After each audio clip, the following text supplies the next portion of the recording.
buyuk sahobalardan biri bo'lgan Abu Hurayra roziyallohu anhu. Eng buyuk sahoba. Bilamiz, u Abu Hurayra deganda ko'p hadis rivoyat qilgan eng o'sha buyuk sahobiylardan bittasi.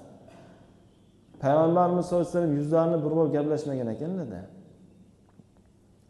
Keyin Payg'ambarimiz sollallohu alayhi vasallam aytgan ekanlarki, o'sha sen onangni xafa qilding, onangni xafa qilganing uchun men sen bilan gaplashmayman degan ekanlar. Shunda Payg'ambarimiz sollallohu alayhi vasallam aytgan ekanlarki, sen g'azotga bormagin, borib onangning xizmatini qilgin degan ekanlar.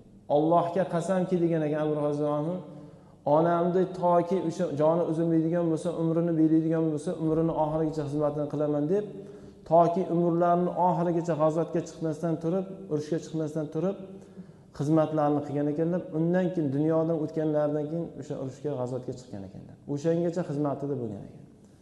Ota-onani xizmatini qilishlik shahid bo'lishlikdan, chiqib xizmat qilishlikdan, urush g'ayri dinlarga qarshi urushlikdan ham ko'ra a'lo turar ekanda.